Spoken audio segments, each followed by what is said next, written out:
Alhamdulillahirabbil alamin wa bihi nasta'inuhu ala umuri dunya waddin. Wassalatu wassalamu ala asrafil mursalin wa ala alihi wa sahbihi ajma'in. Alhamdulillah teman-teman sekalian, di pagi hari yang sejuk ini saya bisa kembali menjumpai teman-teman sekalian ya. Kesempatan ini saya ingin menyambung tentang beberapa hal ya terkait bahasa binatang ya, bahasa binatang yang diklaim ada seseorang ya mengaku bisa ya berbahasa semut ya, bicara dengan semut, berkomunikasi dengan cacing dan lain sebagainya. Jadi teman-teman sekalian, pada dasarnya manusia itu tidak bisa ya berkata-kata dengan hewan, dan hewan pun tidak bisa berkata-kata dengan manusia. Tapi memang ada beberapa pengecualian ya, ketika manusia memahami bahasa binatang atau binatang memahami bahasa manusia, memahami perintah manusia, seperti itu. Tapi yang jelas teman-teman sekalian, bahwa satu-satunya manusia yang Allah izinkan, Allah berikan ya kekuatan, kemampuan memahami bahasa binatang adalah Nabi Sulaiman alaihissalam ya.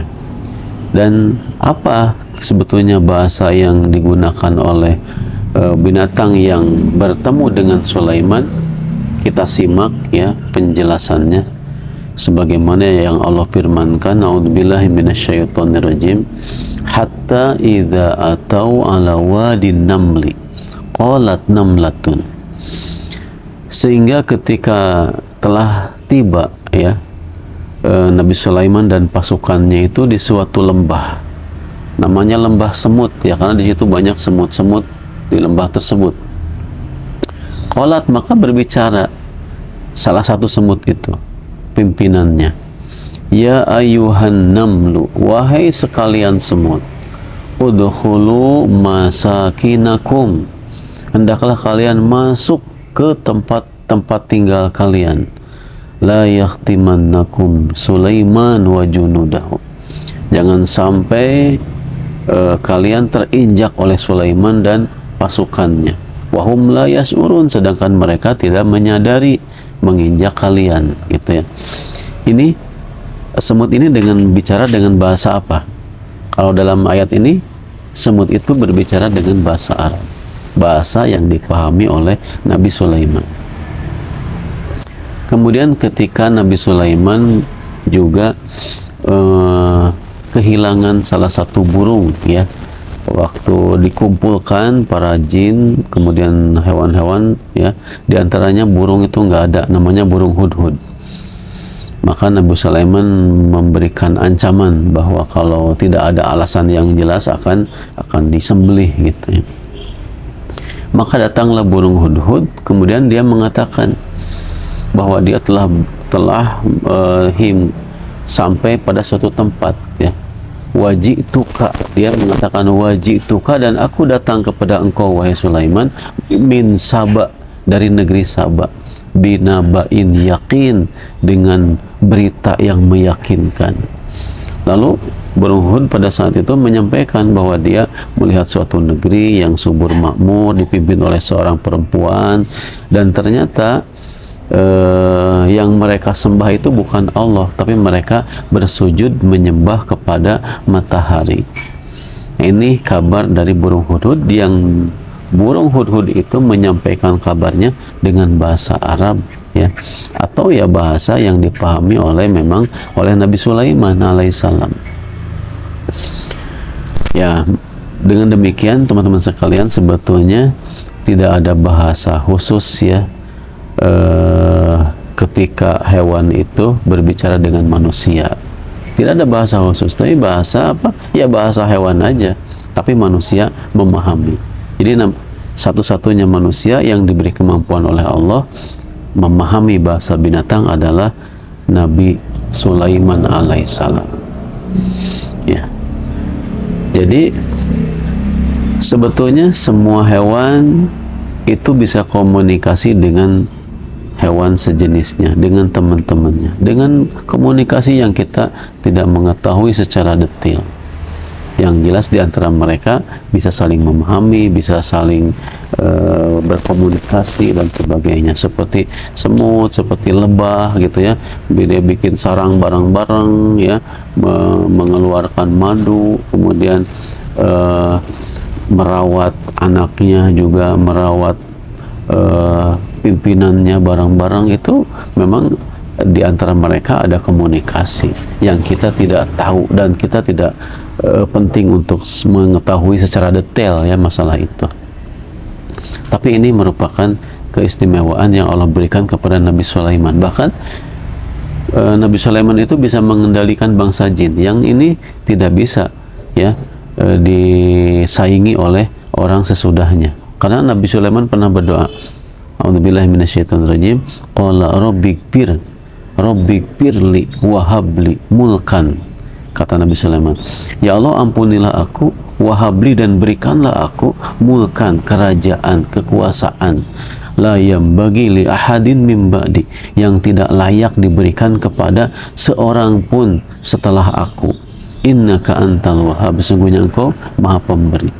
Ini doa Nabi Sulaiman. Bahkan Rasulullah SAW sendiri pernah menangkap setan pada waktu itu, dan beliau berniat untuk mengikatnya di tiang masjid ya. Tapi beliau mengatakan, kalaulah ya bukan karena doa Sulaiman, tentu setan ini akan aku ikat dan jadi mainan anak-anak.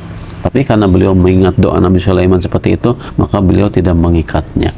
Karena itu kekhususan bagi Nabi Sulaiman alaihissalam. Kemudian perihal hewan-hewan, mau burung, mau semut, mau apapun jenis hewannya dan benda-benda apapun, semuanya sebetulnya selalu bertasbih kepada Allah Subhanahu wa taala dengan bahasa yang hanya Allah saja yang memahami. Sebagaimana yang difirmankan oleh Allah dalam Al-Qur'an, A'udzubillahi minasyaitonirrajim. Alam taru anallah yusabbihu lahu man fis samawati wal ard wat thair safatin. Ya. Kullun qad alima salatahu wa tasbihah. Jadi apakah kamu tidak memahami bahwa Allah itu bertasbih kepadanya, kepada Allah Subhanahu wa taala, siapapun yang ada di langit dan ada yang di bumi. Setiap yang di langit dan di bumi semuanya bertasbih kepada Allah, termasuk at-thair, burung-burung ya, yang dia membuka dan menutup sayapnya di udara, itu pun bertasbih kepada Allah. Dan mereka memahami ya, Allah memahami doanya, tasbihnya para makhluk-makhluk tersebut yang kita tidak memahami. Dalam ayat yang lain dikatakan bahkan memang wa im min syai'in illa yusabbihu bihamdihi. Tidak ada sesuatu pun di dunia ini, tidak ada sesuatu pun di dunia, di langit dan bumi ini ya, illa yusabbihu bihamdi, kecuali bertasbih kepada Allah bihamdihi, dengan memujinya. Walakin la tafqahuna tasbihahum, tapi kalian tidak mengetahui, tidak paham bagaimana mereka itu bertasbih. Jadi kita ini manusia tidak paham bagaimana burung-burung bertasbih, hewan-hewan bertasbih, bagaimana benda-benda di langit dan bumi ini bertasbih kepada Allah. Sampai pepohonan, ya, rumput-rumputan, daun-daunan, semuanya bertasbih kepada Allah Subhanahu wa taala. Ini yang kita tidak paham, ya. Jadi tidak ada bahasa khusus sebetulnya, tapi semua bahasa itu bahasa yang dikehendaki oleh Allah Subhanahu wa taala, dan hanya Allah yang memahami bahasa-bahasa tasbih-tasbih dari seluruh makhluk yang diciptakan. Demikian teman-teman, mudah-mudahan kita tidak mudah tertipu ya oleh orang-orang yang mengklaim mengetahui masalah gaib, bisa ini, bisa itu dan sebagainya. Yaudah, yang penting kita perbanyak amal ibadah, amal soleh, taqarrub, mendekatkan diri kepada Allah supaya kita mendapatkan hidayah dan keselamatan. Amin ya rabbal alamin. Barakallahu fikum. Assalamualaikum warahmatullahi wabarakatuh.